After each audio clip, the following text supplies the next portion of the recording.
Okay. And Cool. when you do the question thing, I apologize, but you're going to need to, you lay down a little bit? There we go. This is Zeus, the official mascot of Team Squatch in USA. That makes so much sense. I need to tell you a little story about Zeus, okay?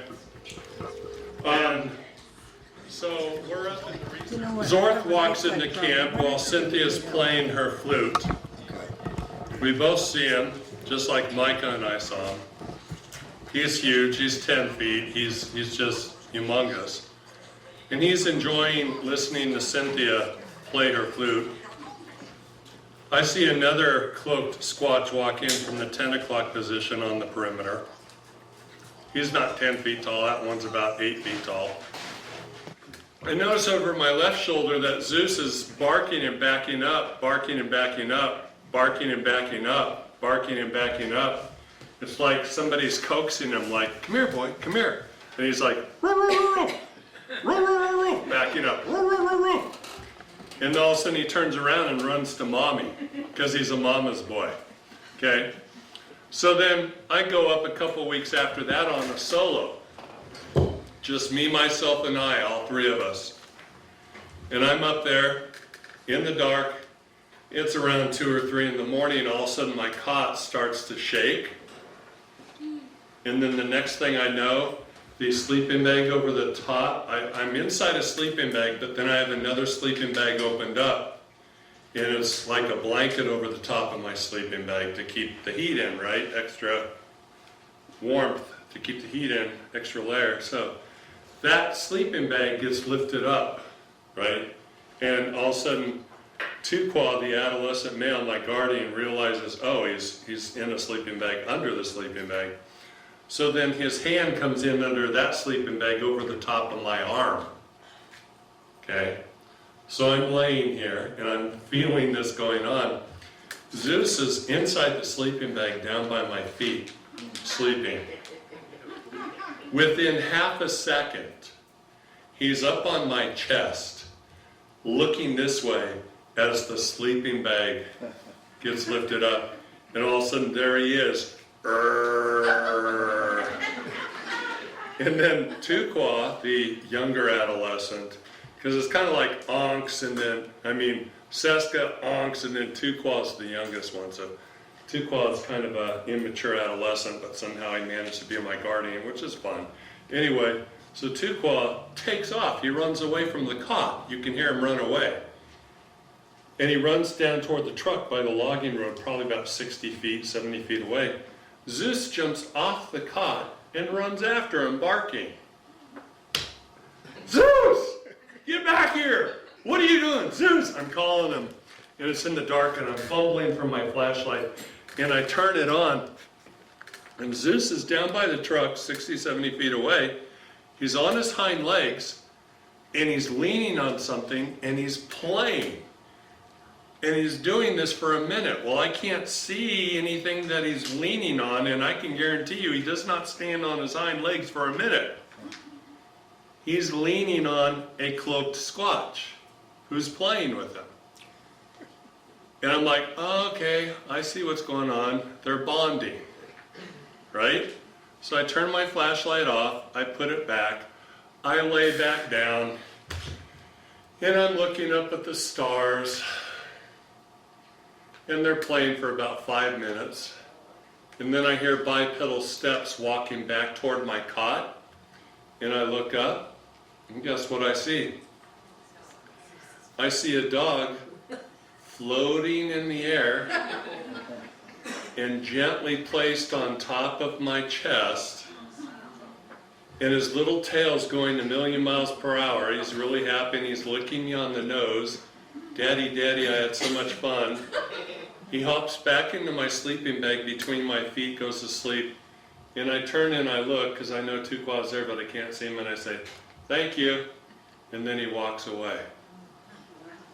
So now, the last time I pulled up there to base camp, I'm in my truck, my window's down, I don't even have the truck turned off, and Zeus is flying out the window onto the ground. I'm like, dude, what are you doing? You're going to break a leg. he was so excited to be there to see his friend that he just jumped right out the truck window.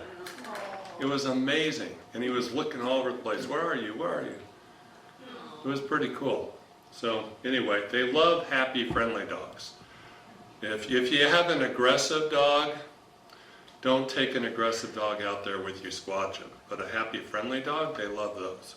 Image on the internet, come up before you ask your question. Let us know that, and we will edit it out. Okay? So the assumption is, unless you tell us otherwise, you're going to be on the internet. Okay? So, but it's okay to say, I don't want to be on the internet before you ask your question, and we'll make sure we edit you out of the thing. So if you have any questions, here's your microphone. Come down here, ask your question. The next person in line can wait at the end of the aisle so we don't have to wait so long for the next person to come. Okay? So, first one out of the chair gets to ask the question. And no, you don't get to ask it from the seat. You have to come down. So, be brave, little buckaroo. Get up out of your chair and come down to that microphone and ask a question.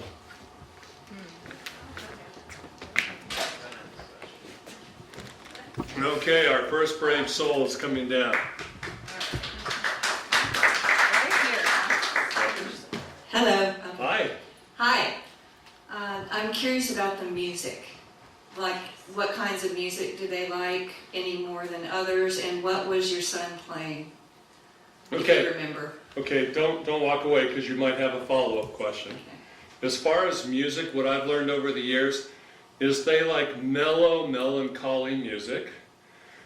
They like instrumental music, like piano, guitar, violin, the harp, the flute. Actually, they like Kenny G sax music. Oh, yeah. They like female vocalists, okay? Barbara Streisand, a lot of the black female vocalists, Alicia Keys, Susan Boyle. Mm-hmm. They like some male vocalists. They like North American Indian music. They especially like music with a beat to it. Okay? And one that they really, really liked was the In-A-Gadda-Da-Vida drum solo. And after I played the In-A-Gadda-Da-Vida drum solo and I went to bed, they came into the base camp and went to the table where the parabolic microphone dish was and used their fingers and tapped out their own little drum solo. And I have that recorded. And if you go to soundcloud.com and listen and type in Team Squatch in USA and listen to my audio files, you'll hear them tap out that little drum solo. Did the audio files have a name like drum solo? I try my best to label the audio files. Yeah. Yeah, so if it's unique like that, you'll find drum solo. Yeah. Do you remember what your son was playing when he was grooving? Okay, my son is 21. So no, I don't know what music he listens to. All I know is when I was listening to it, I was going, I've never heard that one before, but it's pretty cool. The cool rap. Yeah, the nice rap. The nice rap that he was listening to was from a black artist who happened to be Christian, but was using a lot of language that I wouldn't have heard in the Christian songs I listened to when I was my son's age. But the artist was using those words in a way that actually wasn't that offensive and would probably reach out to today's generation that is more apt to use that language than we did when I was younger. Thank you. But the heart and the spirit of the music was good. Yeah. Well, thank you. You're welcome. Thank you.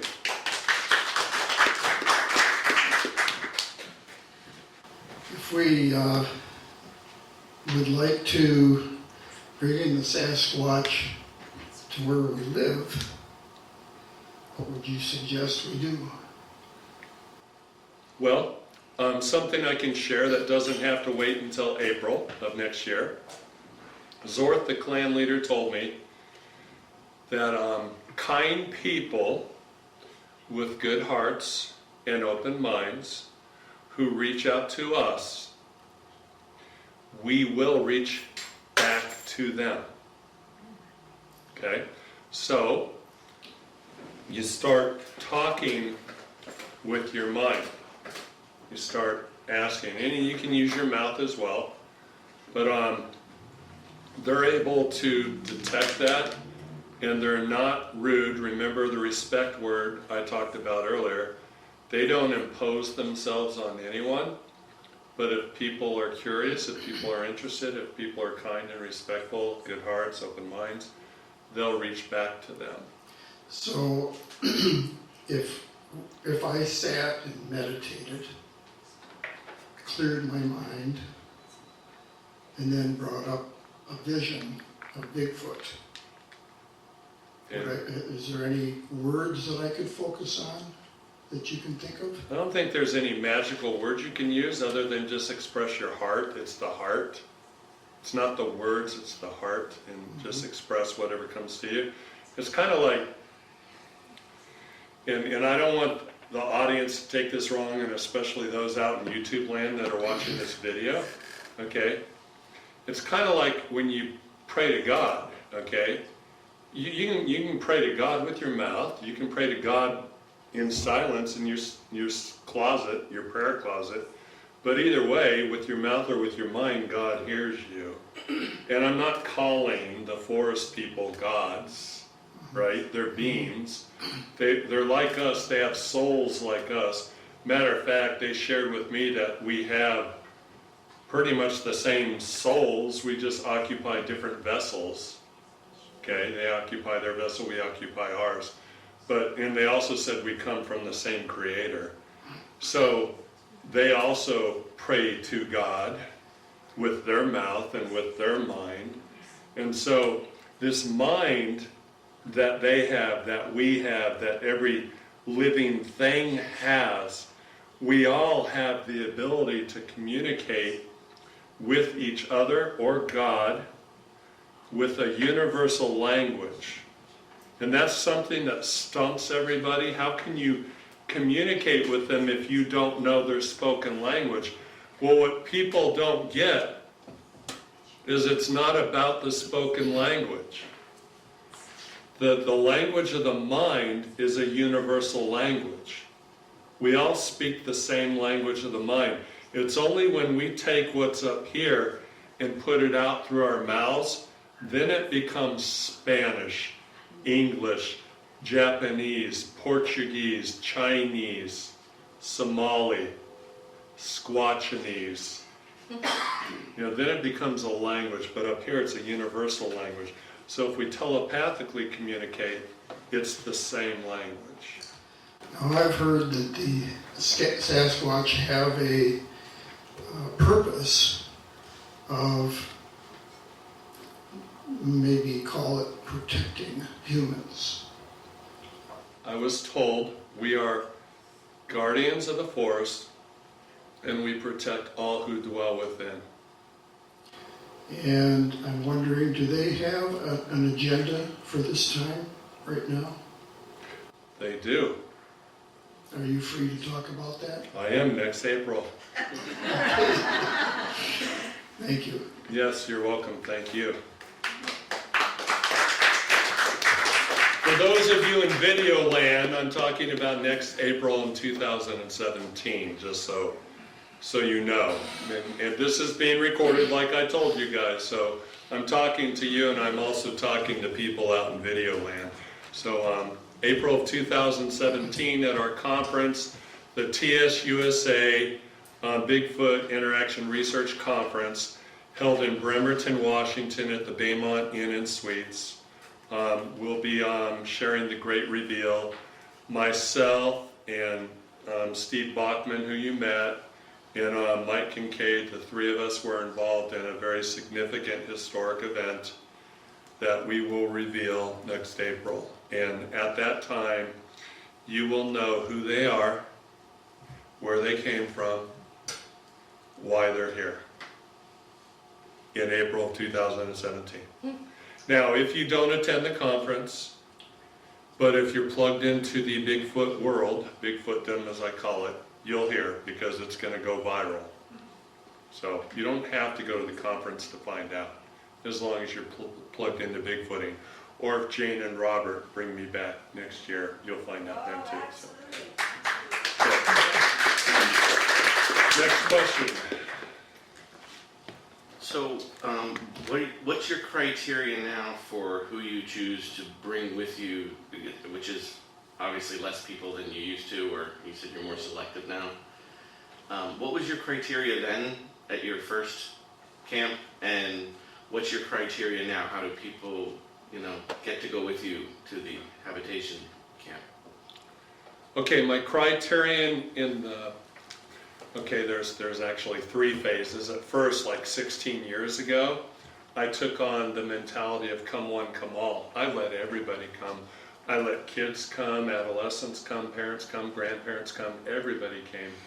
And if people in their 70s came, they couldn't go up and down mountainsides scouring for tracks and bedding areas. But they could sit in base camp and watch our cars and our personal possessions while we were scouring the mountains. And they loved to be there around the campfire hearing the stories from everybody. So I just took on a come one, come all.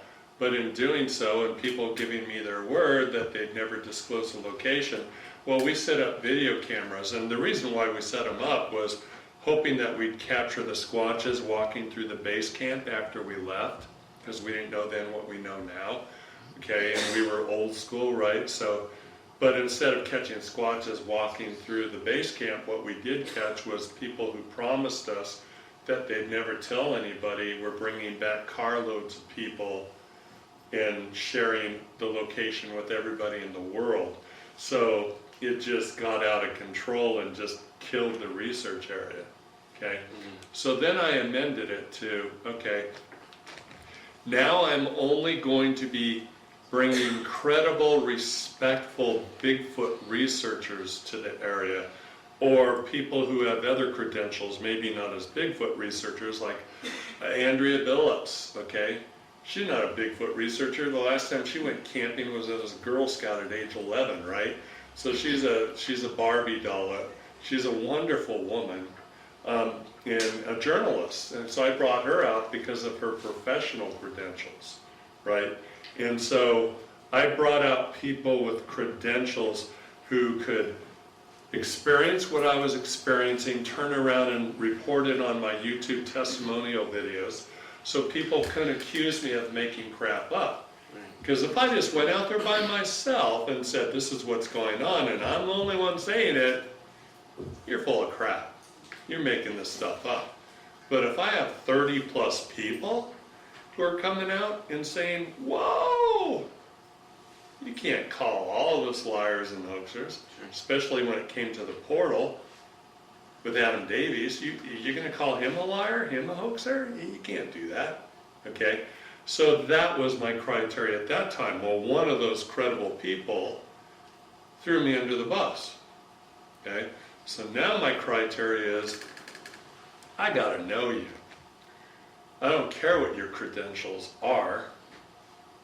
I got to know you.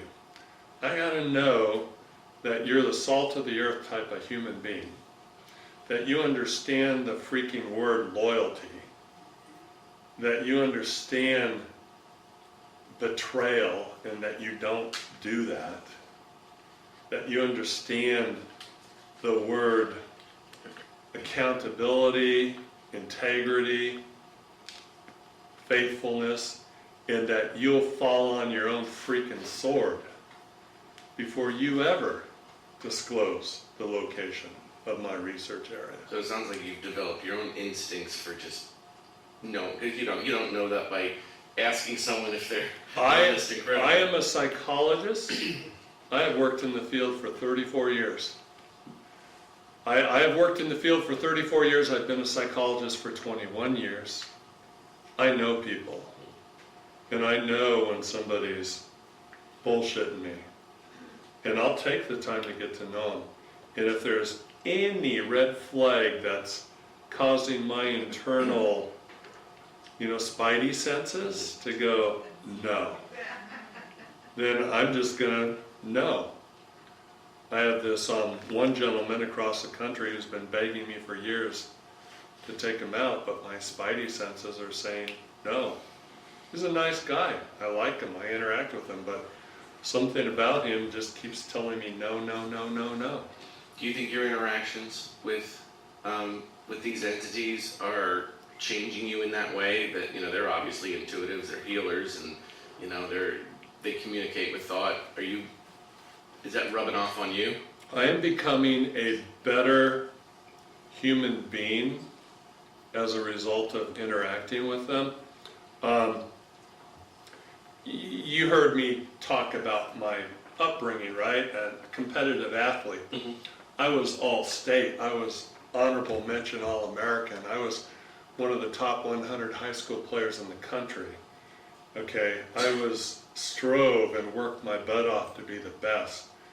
And when we, off the court, nice guy, God, country, family, flag, God bless America, right? Step on the court, the switch flips, I will rip your freaking heart out and let you watch it pump once or twice before you hit the floor, because I'm going to win and you're going to lose, right? So I was raised with this competitive animal nature. College is done, but this competitive thing kept going. And that's one of the things that drove the trolls, in all fairness, to find my area and crash it, because they flicked me a lot of crap online in this competitive nature, flicked it back, which fueled their fire to come after me, and then which fueled mine to flick it back. So after about 5 years, they found it, and it was like crap. And then I realized, you know what?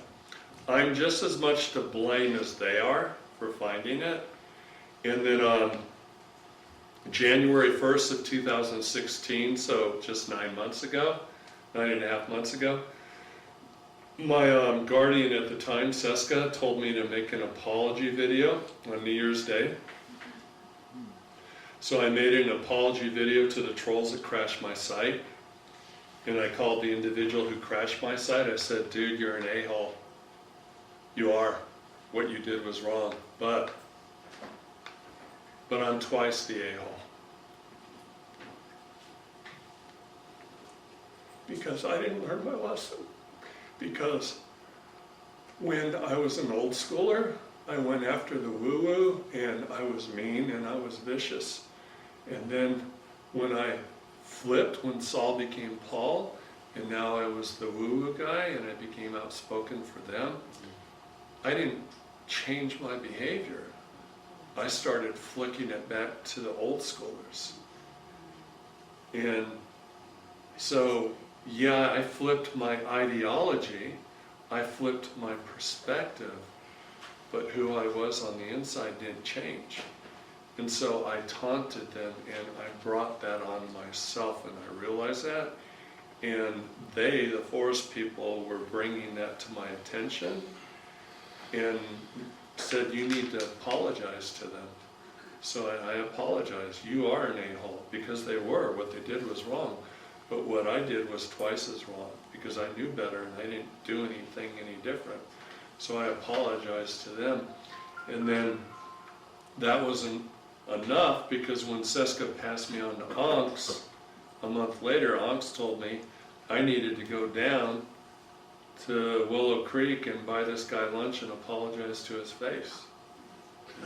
So, how easy was that?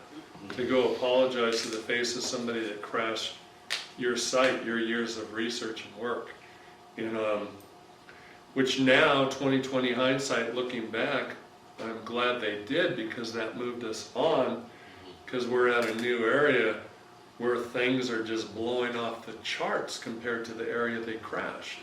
So it all turned out good, but I'm becoming a better person as a result of my interaction with them, and they continue to work on my attitude and my heart, and if that little cocky competitive athlete starts sticking his head up, they smack the heck out of him and push him back down. Oh, that's great though, but thank you for sharing that. Yeah, thank you. Yep. Thank you.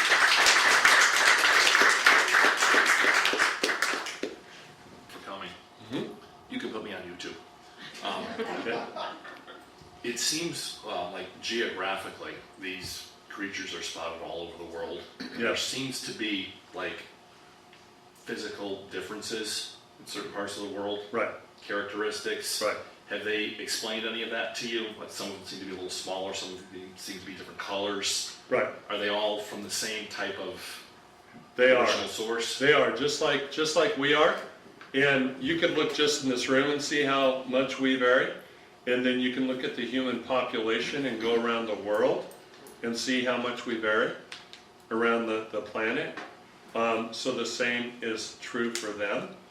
But just as we're all human, they're all forest people. They're all the same species. They just might look a little different, be a little different colorful, but they're different. So they have But they're all the similar same. but slightly different genetics. No, well, I mean slightly different genetics like we do, but we're all human. Right. So, and they're all forest people. So, not all humans look alike. Not all forest people. So the Yeti, the abominable snowman, All same species. the skunk ape. All the same species. Gotcha. All the same species. And what I will tell you, what I can tell you, what you don't have to wait till next April to find out, is they're all connected. You know, like the Borg on Star Trek? You guys watch Star Trek, right? If you tell me no, you are not an American. Okay, this is America, we watch Star Trek. Okay, so if you watched The Next Generation, right, with the Borg, okay, the collective hive, well, in Star Trek, in the Borg, they're like mindless minions, right? All drones, kind of, well, they're not like that. But what they are like in that sense is they're all connected. So they have a collective consciousness. So yeah, what one knows, they all know. What one feels, they all feel. Yet they're all individuals. Okay? So if one knows who you are, they all know who you are. Gotcha. If one has a positive relationship and interaction with you, they all feel that and know that. I have one more question. Go ahead. Yes. What's your favorite piece of footage? My favorite piece of footage? Yeah. Okay. You know, I have to say I really like the Patterson-Gimlin film. That's a no-brainer, right? Mm-hmm. But I'm going to point people back to my other favorite footage is Barb Shoup's Cloaked Bigfoot video in Greenwater, Washington. Go on YouTube, type in Barb Shoup, S-H-U-P-E, Cloaked Bigfoot. She caught a cloaked Bigfoot on video. Like the Predator, Arnold Schwarzenegger's Predator. She caught a cloaked Bigfoot on video. It's impressive. I assume you've seen the Marble Mountain footage. Yeah. Far Hey, away, it's good. But I thought that was pretty interesting. It's Yeah. very long Yeah. in terms of time. Yeah. I mean, there's other video out there, and I'm not saying those are bad. I'm just saying you can't beat Patterson-Gimlin. No, it's pretty good. I mean, that's freaking awesome, right? But who else has a cloaked Bigfoot on video? Barb Shoup does. So go watch that. It's impressive. It'll blow your socks off. Thank you. Yeah, Thank you. yeah.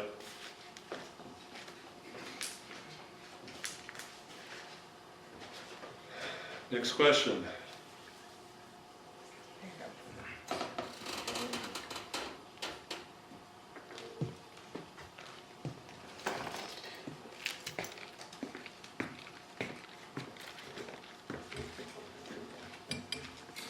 Since they are able to come and go from this dimension, do you have a sense or I think it would be fun to know where their home place is. You would like to know where their home place is? I know where their home place is. Would you like to know? Yes, I'll tell you next April. that's it. Do you have any other questions? No, that's Now- a big one for me. Okay, well, I have to tell you that I'm an open book, right? I'm the kind of guy that wears my heart on my sleeve, Uh-huh. and I speak the truth, okay? I just put it out there. So I really want to tell you right now what the answer to that question is. I do. And I'm having to bite my tongue to not tell you, okay? Because I've been asked not to tell until next April. So I'm not willing to risk everything I've gained with them as far as trust to do that. I want to, but I can't. I really have to wait, so I'm sorry. And I really want to know, but I honor your answer. Okay, thank you. Thank you. Yes.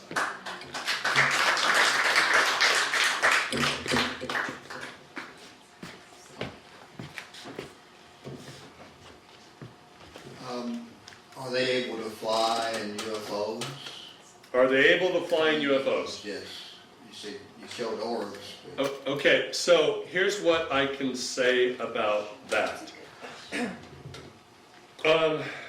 If you would have asked me over 6 years ago, because I made the flip about 6 years ago, I would have called you freaking Looney Tunes, you know? And I would have suggested that you get back on your medication, okay? But I've experienced everything I've experienced over the last 6 years. So now, this little box that I used to live in is just blown to pieces. And everything I've experienced over the last 6 years is everything I put down during my first 10 years, right? So now, all I can say is, you know what? I haven't seen or been told about anything about a UFO connection yet, okay? Yet, I haven't. So therefore, because I haven't seen it, experienced it, or been told about it, I really can't comment on that. But I'm not going to say no anymore. Why would I do that, given everything I've experienced that I used to think would be crazy and never happen? So is it possible? Well, I guess it could be. But I've not seen it, I've not been told about it, so I can't comment on it. But you know me, at least by now, through tonight, right? If I see it, if I hear about it, if I'm told about it by them, you'll hear me blah, blah, blah, blah, blah, blah, blah, blah, blah, blah, blah, blah, blah. I'll be talking about it. So I promise you and everybody out in video land that's watching this recording, if I see it, if I experience it, if my clan leader tells me about it, I will be talking about it. So I can't comment on that yet. What about their reproductive cycle? What about reproductive The cycle? reproduction. I can tell you this, because this won't give away information that I can't tell you about yet. I can tell you that their average lifespan, that I was told, is 220 years. Some can live as long as 300 years, some less than 220 years, which is actually about 3 times the length of a human life cycle, because the average human life cycle is around 70 years, right? So 70 to 72 years, which you triple that, you have 220 years. And then if the average human, well, not average human, but you know, to live to be 100 is pretty rare, right? But you multiply that times 3, that's 300. So they seem to live about 3 times as long as we do in human years. And as far as the reproduction, they have to be in their physical form to do so. Wow. And that's all I can say.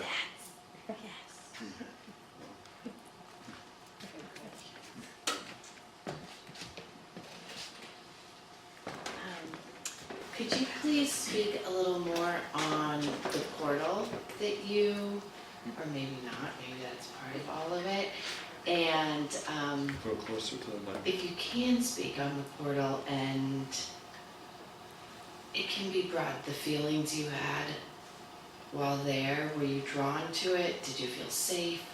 Were the guardians Sasquatch? Were they a different being?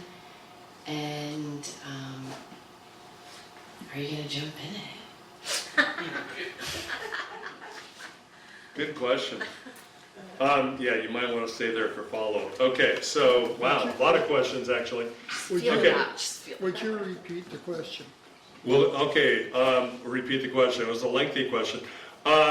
So my thoughts, my feelings about the portal, my responses to the portal, were the guardians really just guardians of different species? Were they the Squatches? Am I forgetting anything else that you asked? Good job. Just, okay. And do you wanna go in it? And do I want to go Really, do you into feel the safe? portal? Yeah. Okay, so let's start with my initial response that I talked about earlier, okay? If you recall, and I'm talking you to everybody, okay? If you recall, what I said was, my first response to that portal was I was pissed. I thought I was this close to solving the mystery. And then all of a sudden this freaking portal appears. Yeah. And I realized how far away I am from ever solving this mystery, right? Okay, so I was pissed. It was like, I already put, because that was 2 years ago, so it's 14 years, and I put 14 years into this. What the heck? Am I gonna have to put 14 more in, 28 more years? This is crazy. Yeah. Okay, so I was pissed. And as you heard me say, and Cynthia confirmed, I was about ready to throw the towel in, to quit, give it all up, walk away. Okay, so initial response was that. And then it was like, okay, fine, a new challenge. I'm gonna figure this out. So I thought about it for a year.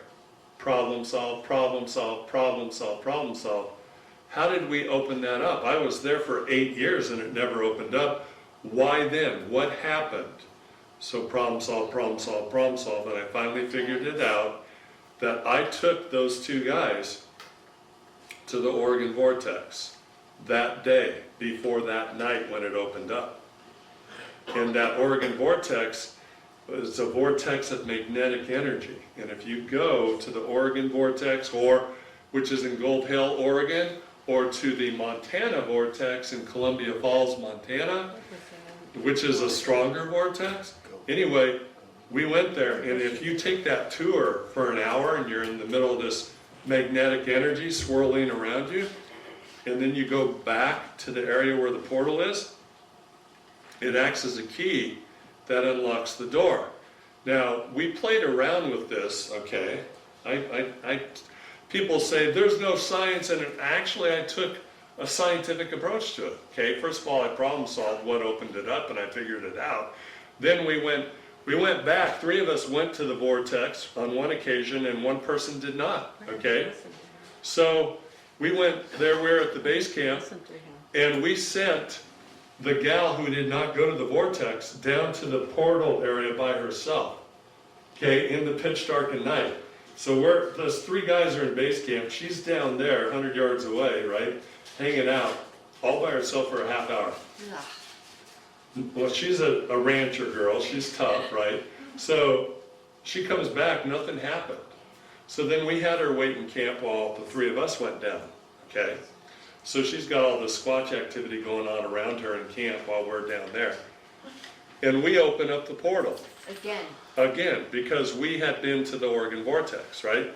So then, that's only step 1, right? So now we got to figure out, does the Oregon Vortex, the magnetic energy, does it unlock perception and give us the ability to see the portal, or does it act as a key that unlocks the door? Because those are 2 different things. So then we invited Shelley to come back down to where we were, and we asked her, do you see anything? We didn't tell her we unlocked it. We didn't tell her what we were seeing. We just asked her if she saw anything. She started describing to us what we were seeing. Okay. So now that told me it doesn't unlock perception, right? Because if it only unlocked perception, she wouldn't be able to see it, because she never went to the vortex that day. but she could see what we could see because we brought the juju back with us, the residual vortex energy, the magnetic energy. That was the key that unlocked the door. She could see it too. And because Sasquatch has the higher vibration, they can unlock and go as they please. They have the higher vibrational frequency and they can access and manipulate energy, and some of them can unlock the portal, not all of them. Not all of them, some of them. So, and I'll tell more about that in April of next year. But the bottom line is, one of the other things we figured scientifically, right, is okay, so now let's go swim in a river. Okay, we have this, we on one occasion, this magnetic energy that we brought back with us unlocked the portal 3 nights in a row. So we knew that this residual energy that we had hung on our bodies for at least 3 nights, right? Okay, so that's why we were able, with Adam and John, to unlock the portal 2 nights in a row. Because we didn't go back to the vortex that second day. Nevertheless, the residual energy that we had still unlocked the portal that second night. So, and by the way, my youngest son Grady came with us that 4th night. He saw the portal too, okay?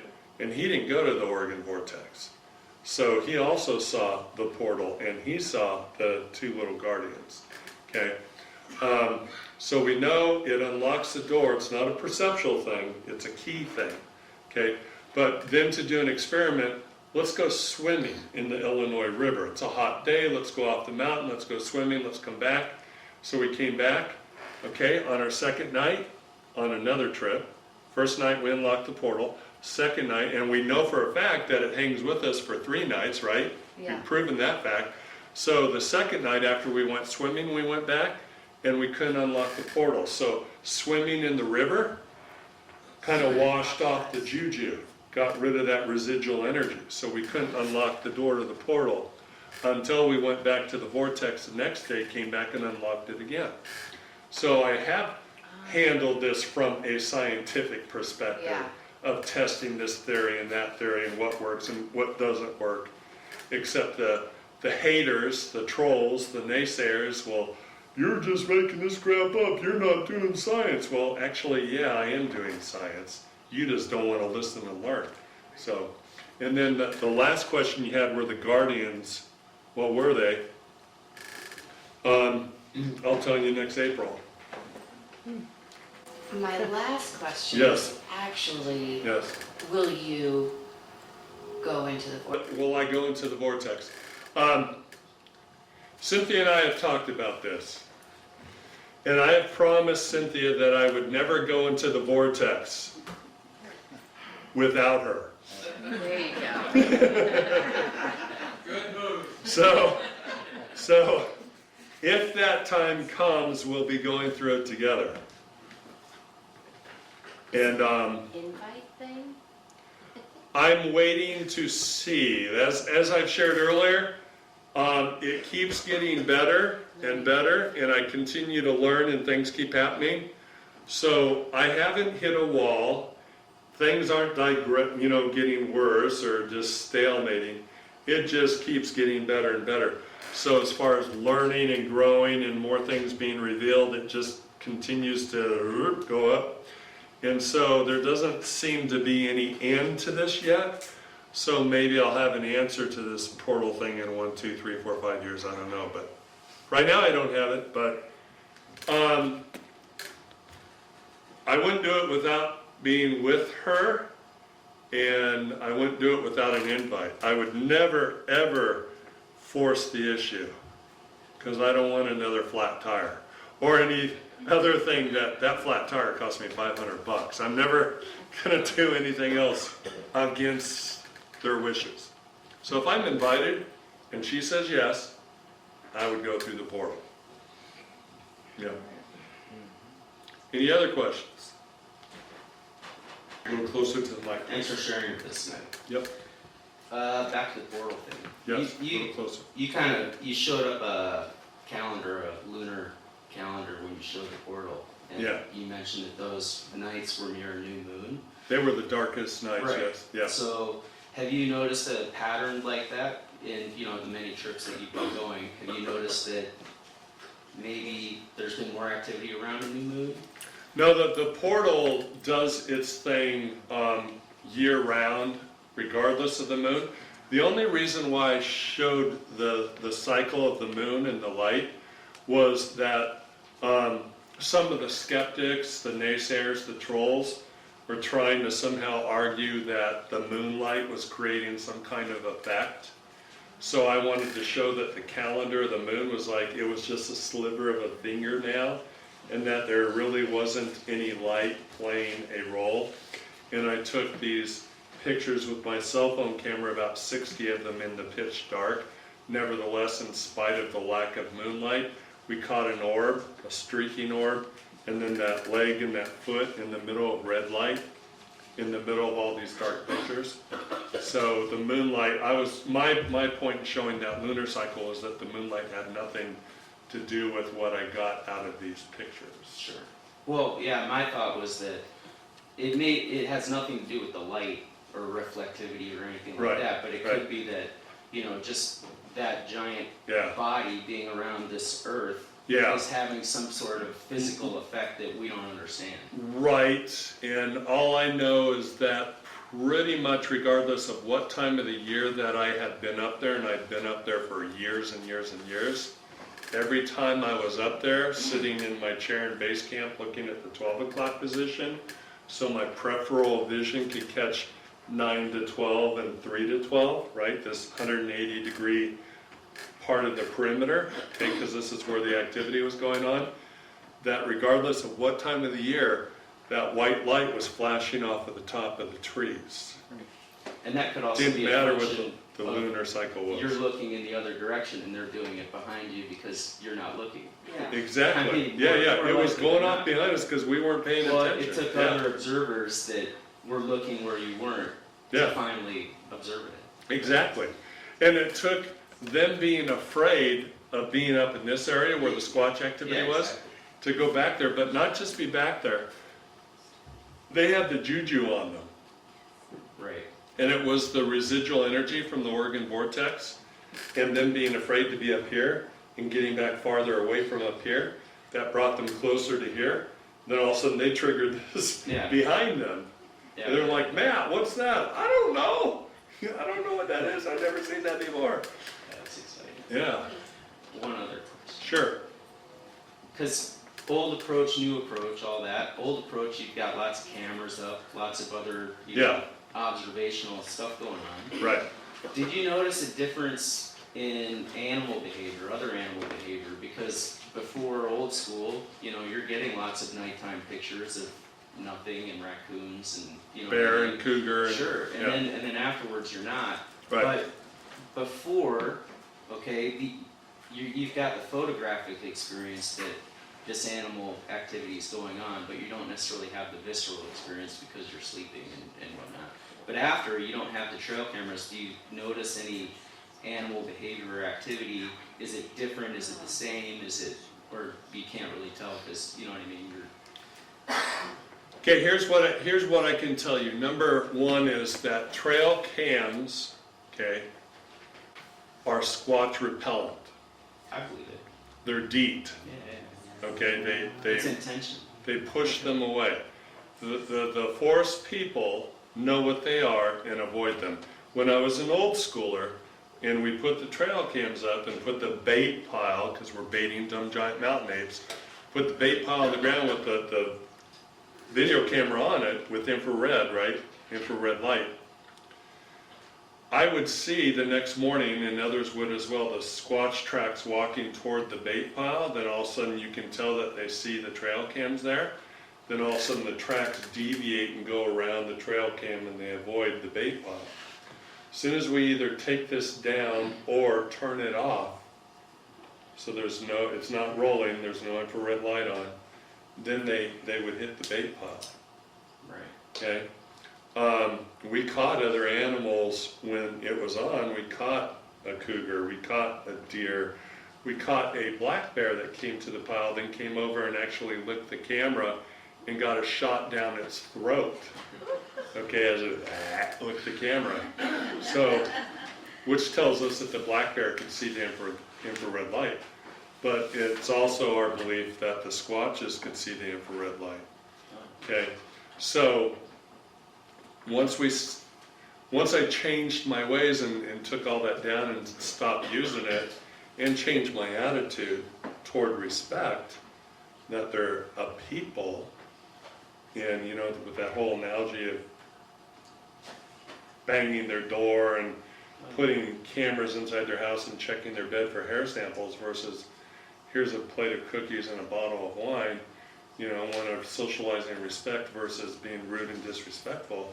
Once I became respectful and approached them as an intelligent species of people, everything changed. So that's important to note.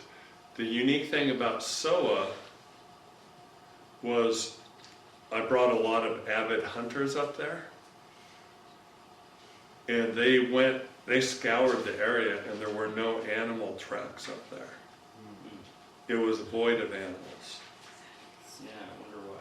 Now, do you think that's because you were coming regularly? Or? That was because the Squatches were there regularly. Right. And no animal in its right mind would hang out in the territory of an apex predator. Now, do you think they are an apex predator in that chain? Because, you know, I've heard, you hear of stories like that, you know, crack a deer or whatever. Oh, God. Okay. Here's what I know. They love bread products. Yeah. And the rest I can share next April. Have you thought about bringing them some really nice loaf of bread?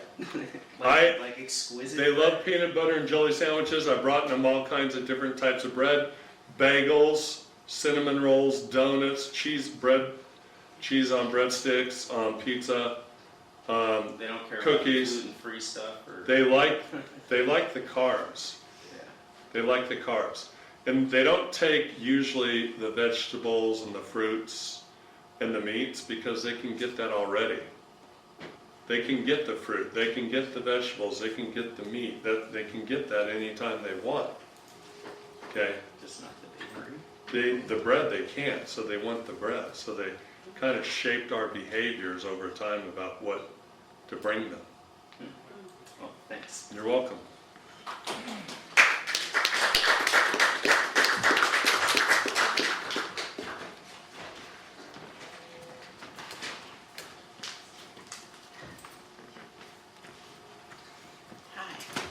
I'm particularly interested in the healing aspects and wonder if there's anything, you know, you could expand on it. I also feel a desire within me I wonder if they'll ever teach us these things, or if when we're doing healing work, we can call on their energy and maybe channel some of that. Okay, as far as the healing, what I'm aware of so far is they're able to tap into a healing energy that surrounds all of us, not just them.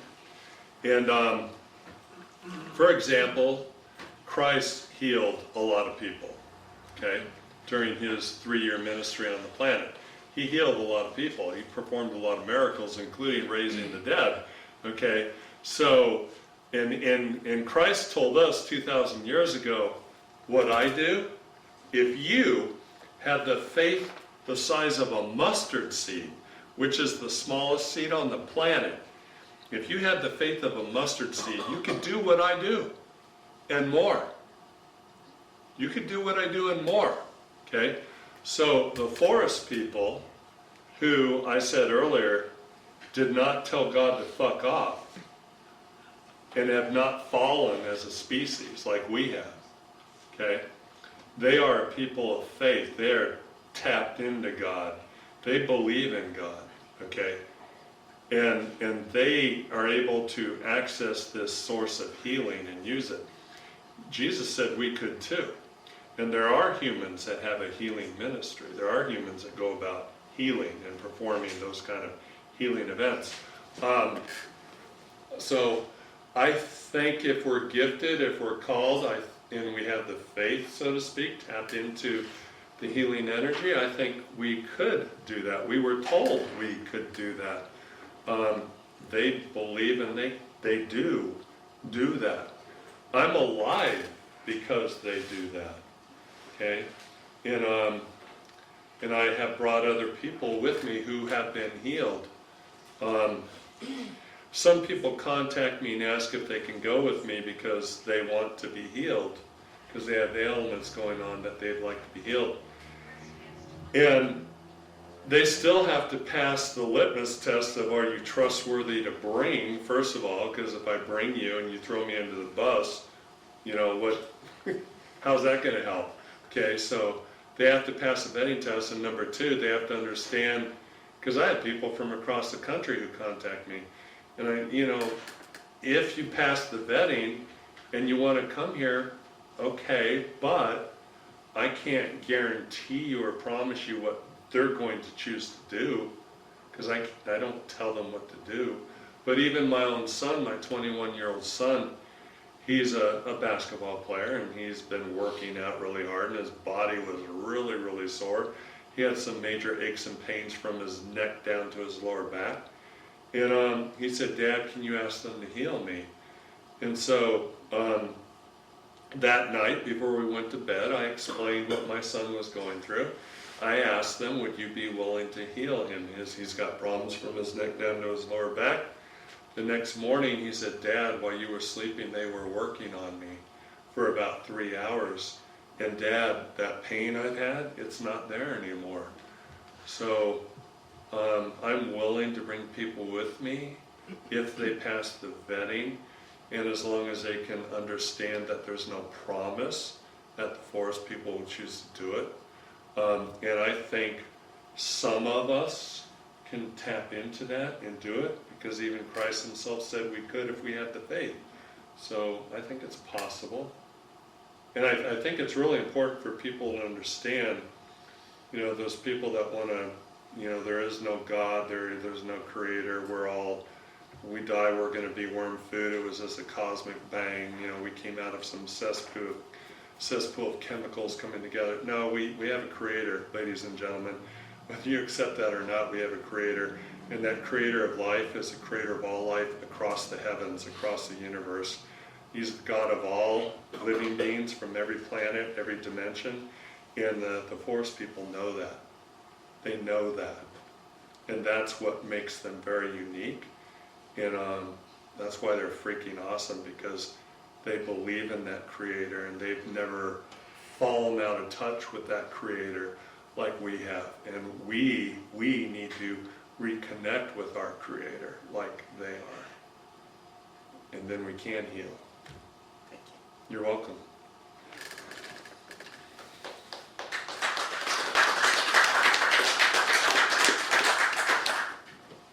Okay, well, while some of you, we have a question, okay. No, we don't. I'm just, if that's the end of the questions. I have something I want to share before I forget, Robert. Oh, sure, okay. Okay.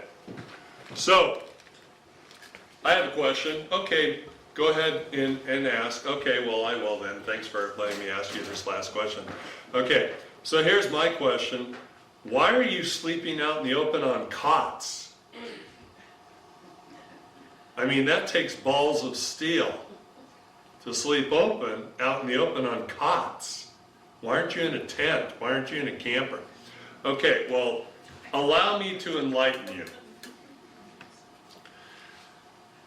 Do you really think that nylon wall of your tent is actually going to protect you from a 9-foot squatch that wants to rip you apart?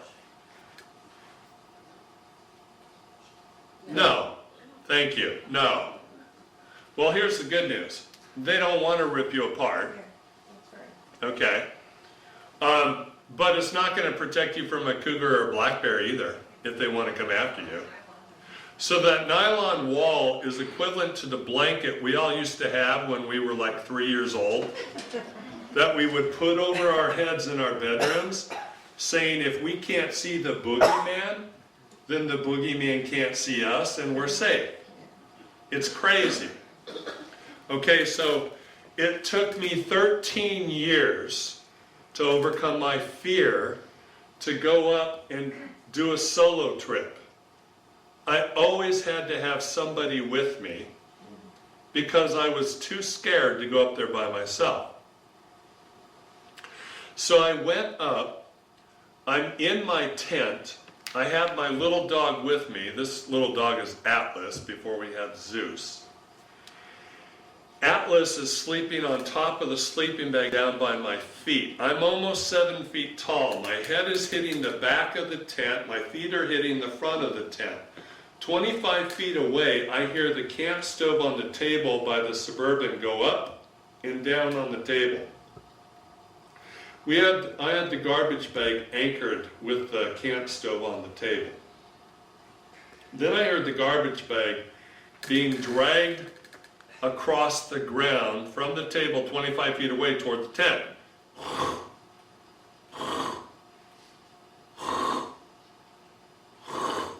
Now, the garbage bag wasn't so heavy that the Squatch had to drag the garbage bag. He was dragging the garbage bag for effect, for the sound, to get my attention. He took the garbage bag and he dragged it in front of the tent. Again, my feet are touching the front of the tent. The dog is sleeping on top of the sleeping bag by my feet.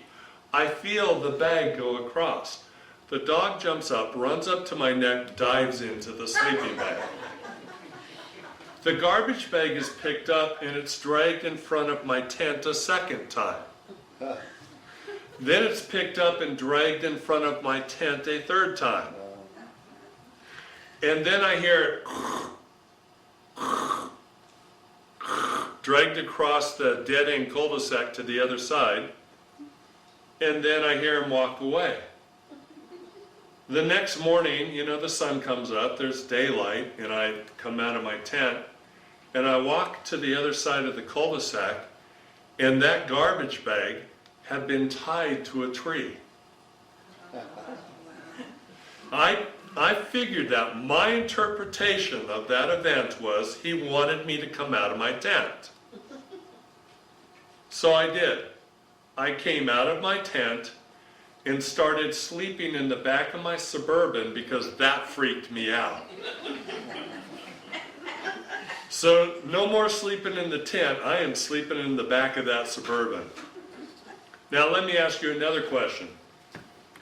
Do you really think the glass windows of a Suburban are going to protect you from a 9-foot, 10-foot hairy Squatch that wants to get you and rip you apart? You don't think they could bust through the window and get you if they wanted you, right? It's amazing the things we find that we think make us feel secure and safe. A nylon wall of a tent, the glass windows of a Suburban. So I'm in the back of the Suburban and I'm sleeping there with my younger boy. And in the middle of the night I wake up because I thought I heard something and I go back to sleep. Well, I get home and I listen to the audio because I record all night long. Sure enough, I hear footsteps walking into camp, messing with stuff on the table, and then it comes over to the Suburban, knocks on the window, and then walks away. So I figured after swiping the tent 3 times and knocking on the Suburban window, he wanted me to start sleeping outside. So that's what I do. No more tent, no more Suburban. We sleep out in the open on cots under the stars. Anyone who comes up with me has to sleep out in the open on cots under the stars. Well, I'd really like a tent. I don't care what you think you want. It's irrelevant. I want a camp. I don't care. You come up to my area, you are sleeping out in the open on a cot. There will be no tent. There will be no camper. There will be no Suburban. If you can't do that, if you won't do that, then you won't be coming and spending time with me. That's it. And that's on SoundCloud.com. Listen to those audio files. Very impressive. Robert, you're on. Thank you so much. Yes, you're welcome.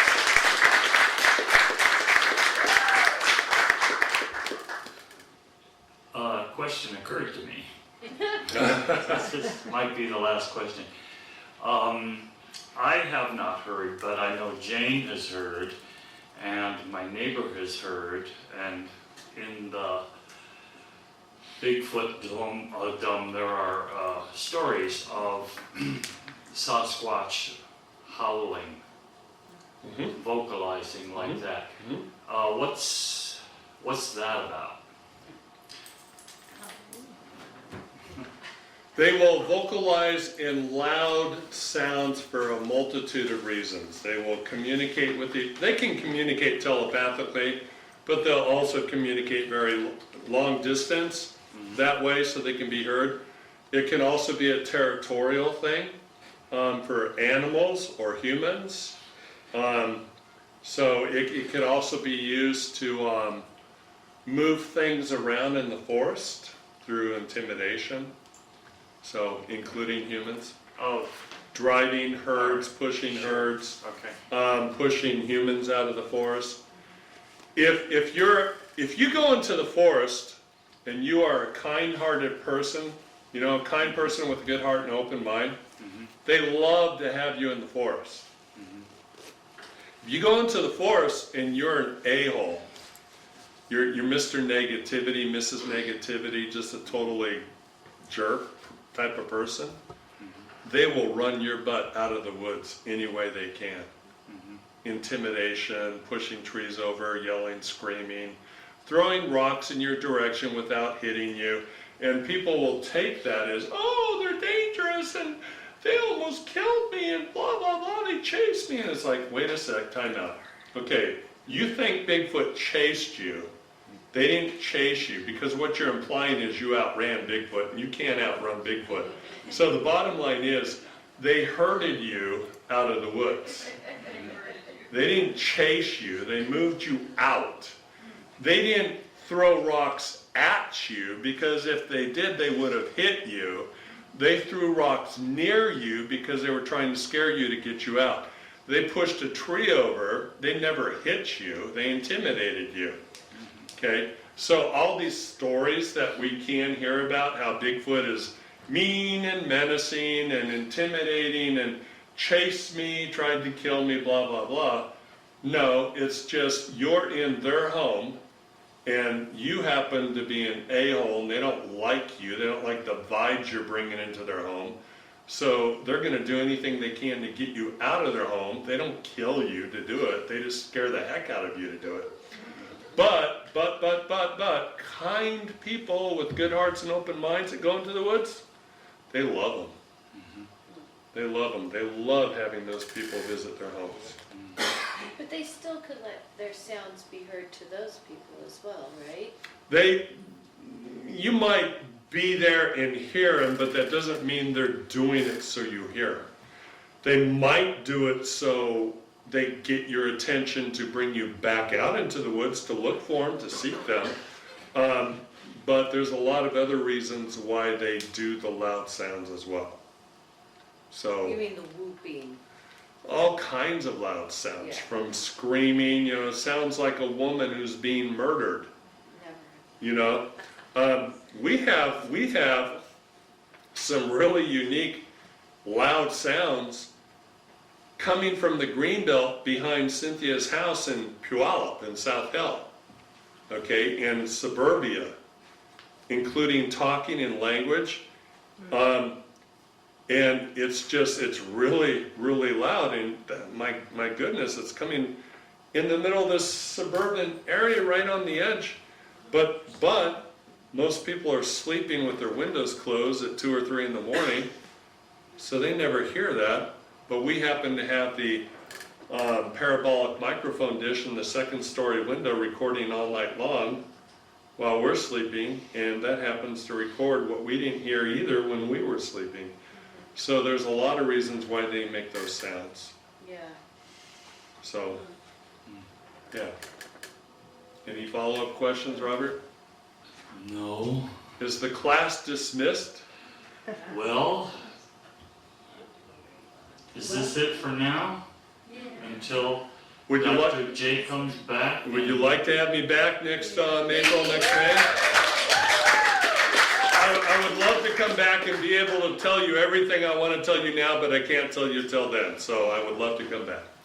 So, can we assume you want to do your conference first in April? Conference first in April, and it's at the end of April, the 21st, 22nd, 23rd. So I'm available anytime, May or following. Got it. Okay? Okay. Yeah. You're booked. Okay, good deal. Thanks, everybody.